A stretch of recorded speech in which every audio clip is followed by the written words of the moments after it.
Assalamualaikum warahmatullahi wabarakatuh. Pada video kali ini saya akan berbagi informasi atau pengalaman bagaimana aktivitas atau tema-tema wawancara antara asesor dengan dosen pada saat visitasi. Jadi materi yang saya sampaikan ini adalah berbasis pada pengalaman kami ya selama mendampingi program studi ketika visitasi.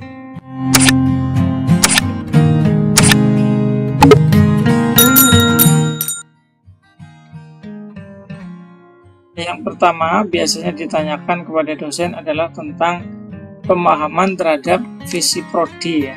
Jadi apakah dosen hafal atau paham dengan visi prodinya.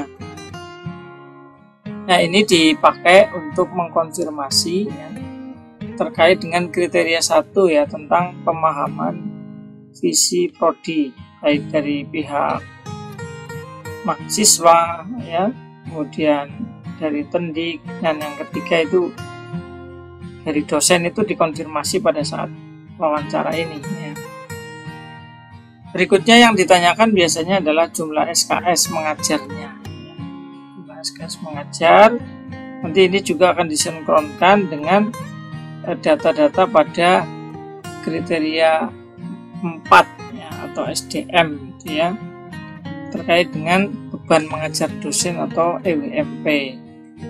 Nah, berikutnya terkait dengan dana penelitian ya, biasanya ditanyakan sumbernya dari mana saja. Kemudian ketika melakukan pengajuan proposal itu apakah bersifat transparan pengumumannya, rekrutmennya, apakah sesuai dengan standar pengajuan proposal, review dan sebagainya ya. Biasanya ditanyakan mengenai proses-proses pelaksanaan seleksi proposal ya, termasuk nanti terkait dengan kuota dan juga besarnya dana penelitian yang diperoleh. Kemudian terkait dengan PKM ya juga pasti ditanyakan aktivitas kegiatan pengabdian dosen, pengabdian pada masyarakat ya, misalnya telah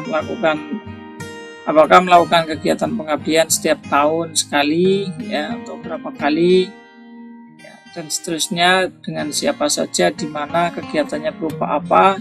Ini biasanya kadang ditanyakan sama asesor. Termasuk juga dana ya, dana PKM-nya berapa. Ini juga akan terkonfirmasi dari data di kriteria 5 tentang keuangan. Nah, kemudian terkait dengan DTPS yang diundang atau yang diwawancarai itu tentu akan ditanyakan terkait dengan kesesuaian dengan kompetensi inti antara bidang ilmu ya, bidang ilmu dosen dengan program studi. Nah, ini akan ditanyakan misalnya S1-nya apa, S2 atau S3-nya apa. Nah, selanjutnya ditanya mengenai apakah ada evaluasi dalam pembelajaran itu oleh mahasiswa dalam bentuk EDOM misalnya, atau evaluasi dosen oleh mahasiswa, atau dalam bentuk istilah lain ya. Di beberapa perguruan tinggi mungkin tidak menggunakan istilah ini, ada yang menggunakan istilah IKAD ya, atau indeks kinerja akademik dosen, atau evaluasi yang lain. Kemudian juga biasa ditanya mengenai RPS. RPS ini bisa sangat luas ya, pertanyaannya mengenai format ya, keseragaman, kemudian sistem penilaian, model pembelajaran ya, kemudian bagaimana kesesuaian CPL ya dengan CPMK dan seterusnya. Ini bisa dikupas dari RPS ini.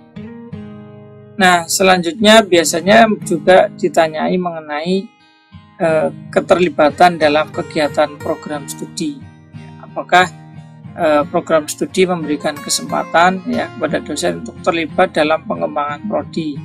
misalnya sebagai anggota atau ketua panitia kegiatan seminar atau yang lain, meskipun bukan pejabat ya, tetapi apakah diberikan kesempatan ya oleh program studi atau fakultas untuk terlibat di dalam kegiatan prodi. Kemudian biasanya ditanyai mengenai keterlibatan dalam pembinaan mahasiswa, entah itu misalnya pembina UKM atau membina mahasiswa yang akan ikut kompetisi ya di dalam kompetisi baik akademik ya maupun non akademik. Kemudian terkait dengan aktivitas dosen pembimbing akademik atau penasehat akademik atau dosen wali, itu biasanya ditanyakan mengenai apa yang dibimbingkan kepada mahasiswa ya, terkait dengan tugasnya sebagai DPA, berapa kali pertemuannya ya, kemudian ada enggak terkait dengan bimbingan-bimbingan yang bersifat karir ya, kemudian bimbingan-bimbingan yang bersifat masalah-masalah akademik dan sebagainya. Nah, selanjutnya adalah terkait dengan pengembangan kompetensi dosen, baik dalam bentuk delegasi ya, pelatihan, workshop, atau mungkin pengiriman ke kegiatan seminar baik nasional maupun internasional, ataupun kegiatan-kegiatan semacam training ya, untuk mengembangkan kompetensi dosen di berbagai bidang, baik bidang pendidikan atau pedagogik, riset, penelitian maupun pengabdian. Nah, kemudian terkait dengan mata kuliah yang diampu ya, biasanya ditanyakan mengajar berapa mata kuliah dalam satu semester, mata kuliah yang pernah diajarkan apa saja dan sebagainya. Ini akan dikonfirmasi di sini. Ini tentu akan disesuaikan dengan kriteria 4 juga ya, terkait dengan beban mengajar. Nah, kemudian kurikulum. Nah, ini hampir pasti ditanyakan. Seberapa sering kurikulum dievaluasi? Biasanya dosen kan harus dilibatkan ya di dalam evaluasi kurikulum. Nah, nanti biasanya dosen dikonfirmasi, review kurikulum terakhir itu kapan, atau kurikulum yang sekarang berlaku itu yang mana gitu, atau kurikulum yang seperti apa. Kemudian terkait dengan sarpras ya, baik ruang dosen, sarana pembelajaran, internet, ini juga biasanya ditanyakan. Nah, apa yang dikonfirmasi dari sini ya, dari kepuasan dosen terhadap sarpras, terhadap pengelolaan SDM. Nanti akan ditanyakan di sini, ada konfirmasinya gitu ya, termasuk juga terkait dengan kegiatan rumpun mata kuliah atau dalam bahasa lain mungkin konsorsium keilmuan atau kelompok dosen ya yang serumpun gitu, apa tugasnya, apa aktivitasnya, kemudian apa peran prodi dalam mengembangkan ini, dalam mengoptimalkan peran rumpun dan sebagainya. Ini nanti ditanyakan. Nah, berikutnya adalah kelompok penelitian. Nah, keberadaan kelompok penelitian atau research group ya, disingkat RG, dan juga kelompok pengabdi PKM. Itu nanti ditanyakan apabila kemudian di LED tertulis ada kelompok penelitian, ternyata begitu diwawancarai dosennya mengaku tidak tahu menahu. Lah, ini juga menjadi ada informasi yang berbeda. Mohon disiapkan ini ya. Nah, kemudian terkait dengan ya kegiatan penelitian tadi PKM yang apa, yang melibatkan mahasiswa, ini juga akan ditanyakan. Siapa saja mahasiswa, berapa anak, kemudian perannya diminta untuk mengerjakan apa ya, seperti itu. Kemudian integrasi penelitian dan PKM dalam pembelajaran. Sejauh mana ya kegiatan penelitian atau hasil-hasilnya itu diinformasikan atau kemudian diajarkan atau disampaikan ya, dalam pembelajaran. Nah, penting karena apa? Hasil penelitian, hasil pengabdian itu diharapkan itulah informasi yang mutakhir, yang terkini, sehingga mahasiswa itu harapannya adalah mendapatkan informasi yang segar dari hasil-hasil penelitian kita yang kita integrasikan dalam pembelajaran. Ini akan ditanyakan. Ini juga ada di LED atau LKPS, sehingga nanti akan terkonfirmasi. Berikutnya adalah kegiatan pembimbingan skripsi. apakah ada buku pedoman, bagaimana mahasiswa memperoleh buku pedoman, berapa kali pertemuan minimal untuk bisa sampai lulus, ya, apa saja yang dibimbingkan, adakah survei kepuasan bimbingan skripsi. Nah, kemudian adalah rekognisi atau pengakuan atau prestasi dosen. Nah, di sini ada beberapa jenis yang diakui oleh PAN-PT. Misalnya adalah menjadi visiting lecturer atau visiting professor, ya, atau invited speaker atau keynote speaker, ya.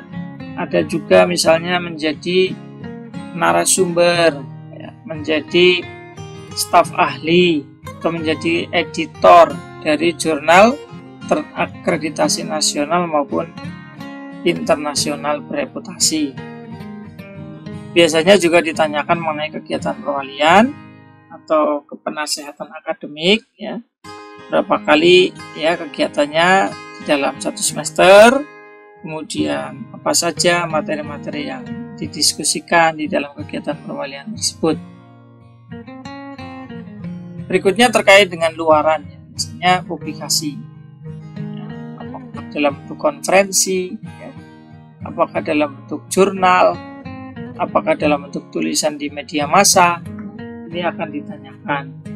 Kemudian juga sitasi, ya, sitasi karya-karya dosen, kemudian juga luaran, yaitu bisa berupa haki, ya, buku ataupun paten. Demikianlah teman-teman sekalian gambaran, ya, materi-materi yang kemungkinan, ya, akan ditanyakan oleh asesor pada saat visitasi, ya, khususnya pada saat wawancara dengan para dosen. Demikianlah, mudah-mudahan video ini bermanfaat buat teman-teman sekalian, khususnya pengelola program studi ataupun mungkin juga UPPS dan juga perguruan tinggi dalam rangka mempersiapkan diri, ya, untuk dilakukan visitasi atau asesmen lapangan oleh baik itu lembaga akreditasi mandiri maupun PAN-PT. Terima kasih telah menonton. Mohon untuk like, share, komen, dan subscribe. Assalamualaikum warahmatullahi wabarakatuh.